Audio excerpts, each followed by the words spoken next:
Assalamualaikum warahmatullahi wabarakatuh, Sobat Aceh Galeri. Bertemu lagi dengan saya di channel khusus membahas masalah sejarah Aceh.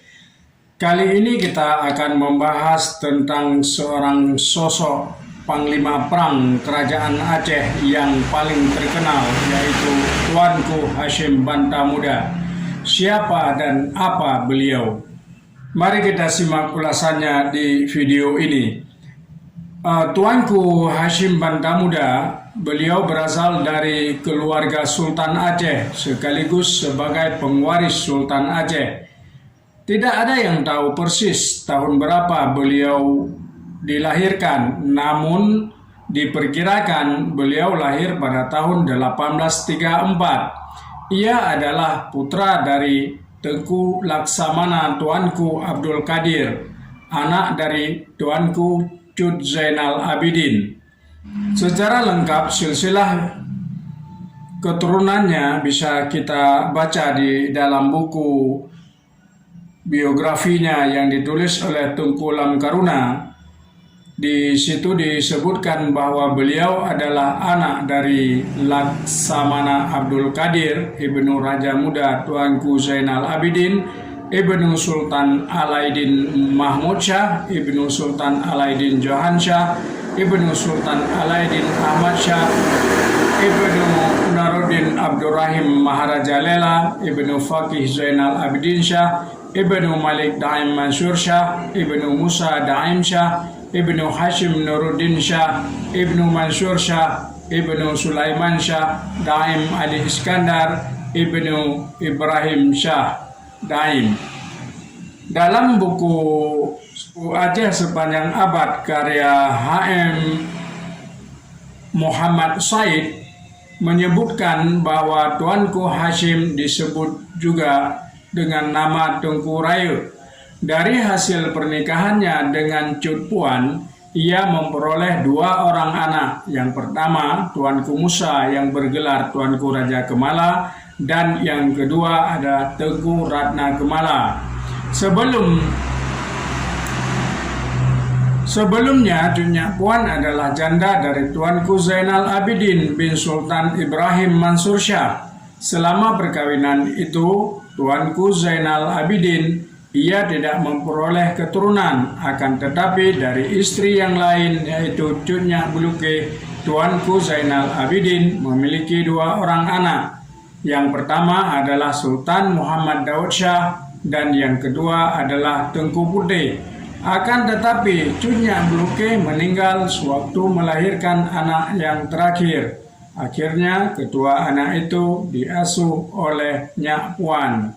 Tidak lama kemudian Zainal Abidin pun meninggal.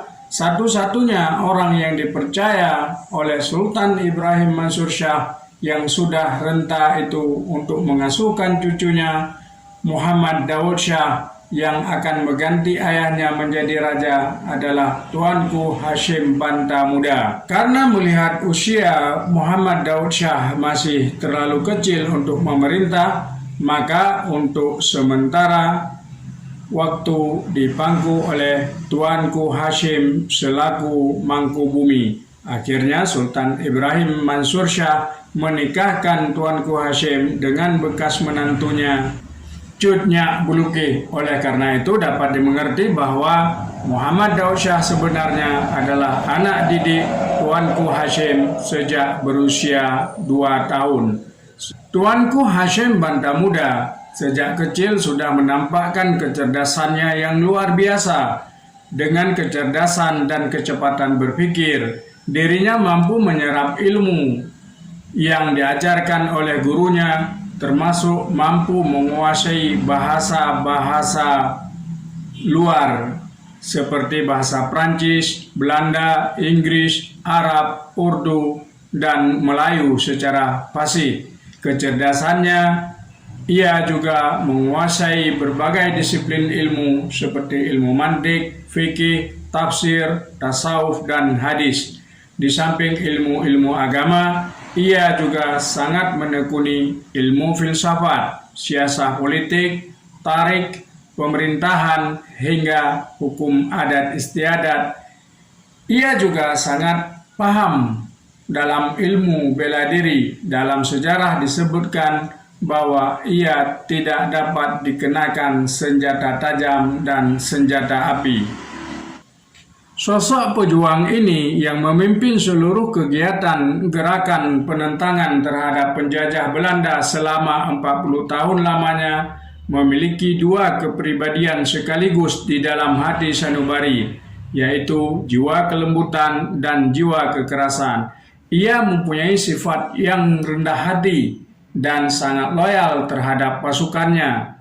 Karena itu, kepribadiannya yang lembut, ia sangat dicintai oleh seluruh rekan-rekan dan pasukannya. Di samping itu, ia sangat berani dan tegas dalam menindak ketidakadilan. Suatu ketika, ia pernah menampar hingga tersungkur Habib Abdurrahman Az-Zahir, seorang petualang yang sangat berambisi untuk menjadi Sultan Aceh. Ceritanya begini, pada suatu hari di dalam Masjid Baitur Rahman, Habib Abdurrahman Az-Zahir mencaci maki tengkunya Raja Imum Leung Bata. Melihat tingkah Habib itu, Tuanku Hashim hanya melihat saja. Ia diberlakukan secara kurang ajar di depan umum. Tengkunya Raja sudah merah mukanya. Akan tetapi karena Habib mempunyai pengaruh yang luar biasa di tengah masyarakat, apalagi di hadapan Tuanku Hashim, tengkunya tidak bisa berbuat apa-apa. Setelah melaksanakan ibadah salat Jumat dan kali ini berada di luar masjid, kembali Habib menghujat Imum Leung Bata dalam bentuk yang lebih dahsyat lagi. Tuanku Hashim tentu tidak rela melihat perlakuan Habib terhadap Tengku Imum Leung Bata. Tiba-tiba Tuanku Hashim menangkap tangan Habib sambil menampar hingga terpelanting ke tanah. Habib Abdurrahman pun tercengang melihat kejadian ini yang belum pernah dialami sepanjang hidupnya. Akhirnya sang Habib pun minta maaf kepada Imum Leung Bata, dan sejak saat itu ia sangat segan dengan Tuanku Hashim. Akan tetapi menurut sejarah, Habib Abdurrahman dikabarkan sempat mengkhianati seorang tokoh strategis kaliber berat bernama Tengku Ibrahim yang menjabat sebagai Panglima Wilayah Lamnga, seorang rekan Tuanku Hashim sekaligus bekas didikannya. Sebagai seorang yang setia kepada rekan-rekannya, Tuanku Hashim segera memerintah orang kepercayaannya untuk mensiasati persoalan itu.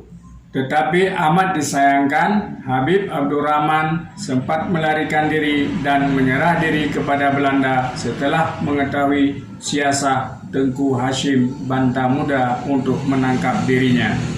Sebenarnya seorang jenderal besar yang mempunyai beberapa ilmu kesaktian tentu suatu kehormatan bagi Tengku Hashim apabila dapat menewaskan musuh yang pangkatnya jenderal. Jenderal Kohler dalam ekspedisi pertama ditembak oleh pasukan Tengkunya Raja atau Tengkunya Raja Imum Leung Bata, Panglima dalam Kerajaan Aceh. Mereka juga penembak-penembak yang penembak makrifat, dan Jenderal Pel tewas di bayonet Tuanku Hashim, sang panglima perang yang gagah berani ini. Menurut Imum Gading, salah seorang prajuritnya yang setia yang selalu mengiringi kemana perginya Tuanku Hashim dalam berbagai pertempuran, Tengku Hashim sendiri berkelahi di lapangan dan kadang-kadang juga turut menyerbu pertahanan musuh. Keterlibatan Tuanku Hashim ke lapangan tidak disetujui oleh panglima-panglima lainnya. Berkali-kali panglima meminta agar Tuanku Hashim jangan berkelahi di lapangan, jangan turut dalam pertempuran benteng Belanda. Mereka tahu bahwa Hashim tidak bisa ditangkap dan tidak bisa dikenai oleh senjata api atau senjata tajam. Tapi hati panglima tidak tentram. Kalau toh Tuanku Hashim terbunuh atau tertawan, maka pejuang Aceh akan merasa sangat kehilangan serta tidak ada yang bisa menggantikannya. Tuanku Hasyim adalah seorang yang sangat ahli dalam ilmu strategis dan perperangan. Ia ditakdirkan lahir sebagai panglima perang yang mahir. Kata Van Swieten, musuh Tuanku Hasyim Bantamuda dalam bukunya. Setiap patriot yang ingin berperang datang ke Kemala untuk mendapat petunjuk dan pengangkatan resmi dari Hasyim. Maka mereka dilatih di sana sesuai dengan bakat mereka masing-masing. Mereka itu di samping dididik ilmu pedang, diberi juga doa anti peluru dan senjata tajam.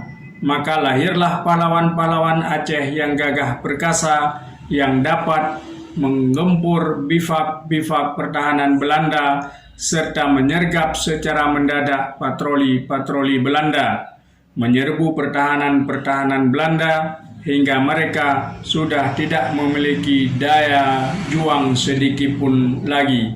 Malah mereka dihantui ketakutan. Itu pengakuan dari Van Swieten, musuh besar Tuanku Hasyim Bantamuda. Kapasitas serdadu Belanda yang begitu merosot mendorong Belanda untuk menempuh jalan lain, yaitu mencari kontak dengan Tengku Hasyim di Kemala dan mempengaruhi Tuanku Hasyim agar mengakhiri perperangan serta menyerah diri dengan mengakui kedaulatan Belanda atas Aceh. Untuk itu, Van der Heyden menunjuk ulebalang Giging yang telah menyerah kepada Belanda sebagai utusan, tapi ditolak mentah-mentah oleh Hasyim Bantamuda.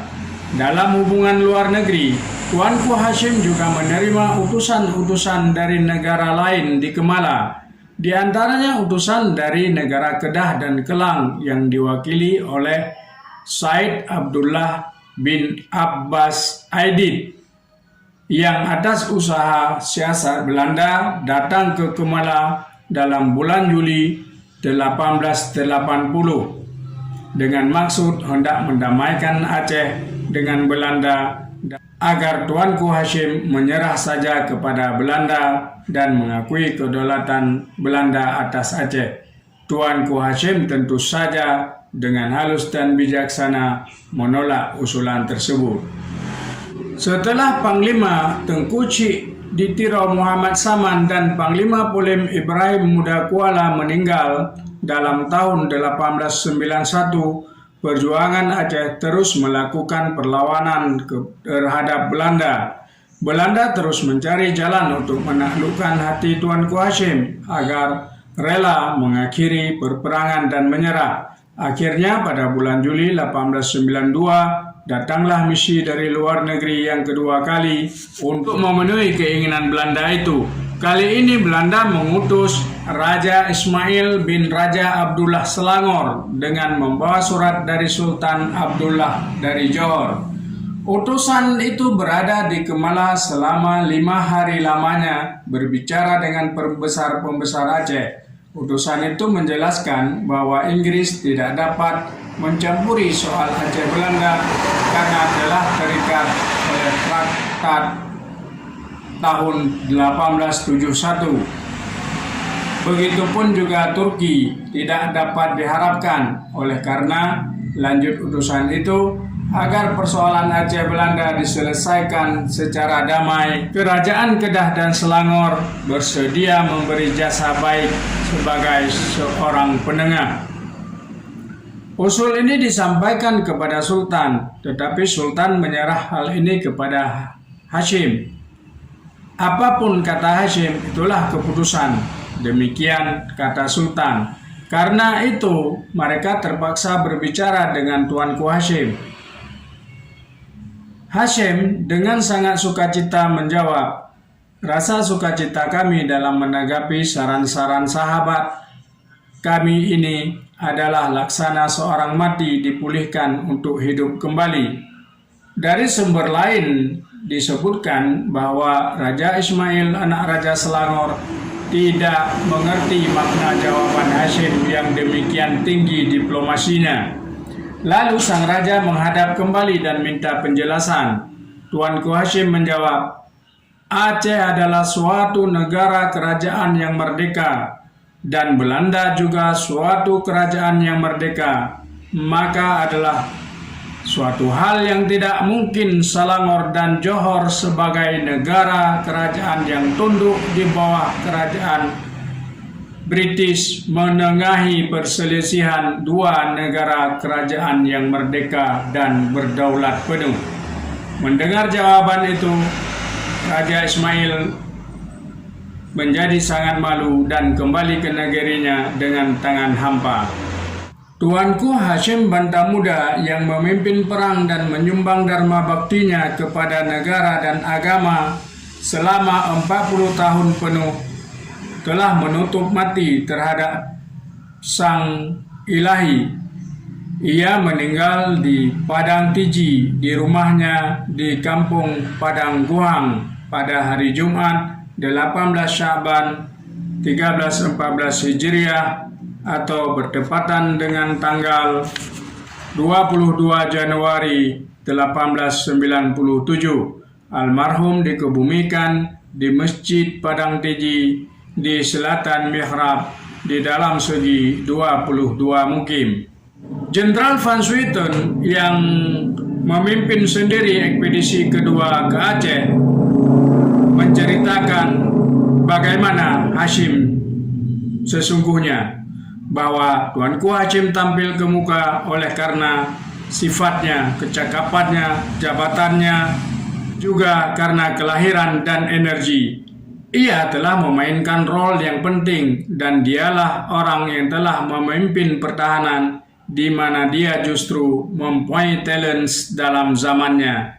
Dia menanti kita di sebelah barat muara Sungai Aceh, di mana ekspedisi pertama didaratkan, dan di sana ia menyusun pertahanan yang kuat melindungi Masjid Raya.